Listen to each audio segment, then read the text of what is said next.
இன்று நாம் பார்க்க இருப்பது இந்த திரையில் இருக்க ஜாதகர்கள் இல்லைங்களா, இது திருமண வாழ்க்கை என்பது பாதிப்பு. இந்த குழந்தை 16/3/1986 திருச்சியில் 8/17 பிறந்தது, பெண் குழந்தை. இந்த ஜாதகப்படி லக்னத்தில் ராகு, 7ல் கேது, 8ல் சனி, ஆனால் 2ல் சந்திரன் உச்சம். அதனால தான் சீக்கிரமாக திருமணத்தை கொடுத்தது. ஆனால் இந்த ஜோதிட விதி 7ஆம் பாவம் கெட்டு போய் பாவகிரகனால 11ஆம் பாவம் பலமாக இருந்ததுன்னா 2 திருமணம் என்பது உறுதி. அப்போ நடக்கிற தசாபுத்திகளும் இதற்கு அடிப்படையான ஒரு விஷயத்தை செஞ்சு கொடுத்துருக்குது. என்னன்னு பார்த்தீங்கன்னா, ராகு தசை சரியான பருவத்தில் வந்து மாட்டிடுச்சு. பிறந்தப்போ சூரிய தசை 2 வருஷம் 10 மாதம் 21 நாள், சந்திர தசை 10 வருஷம், செவ்வாய் தசை 7, 19 வயசு 10 மாதம் 21 நாள்லேருந்து ராகு தசை 37 வயசு 10 மாதம் 21 நாள் வரைக்கும்.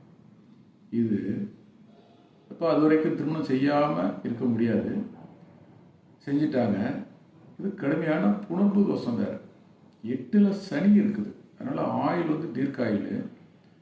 இப்போது இந்த குழந்தை வந்து முதல் திருமணத்தில் கடுமையான கஷ்டங்களை அனுபவிச்சிருச்சு. 2வது திருமணம் நடக்குமா அப்படின்னு பார்க்க வந்தாங்க.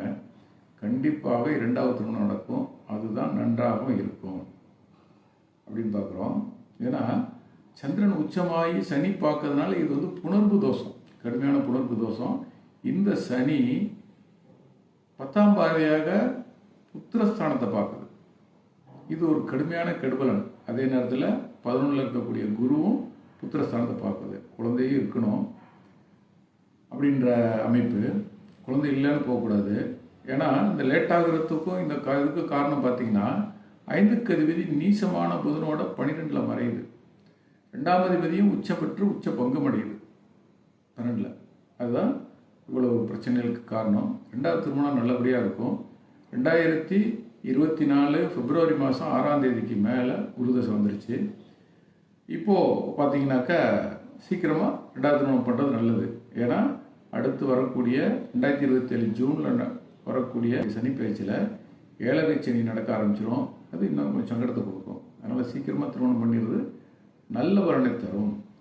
7ஆம் பாவம் கெட்டு 11ஆம் பாவகம் வலுத்தால் அவர்களுக்கு கண்டிப்பாக 2 திருமண அமைப்பு என்பது சரியாக இருக்குது. மேலும் இந்த சுக்கிரனுடைய துலாம் ராசி கெட்டுச்சுன்னா திருமண வாழ்க்கை பாதிக்கப்படும்.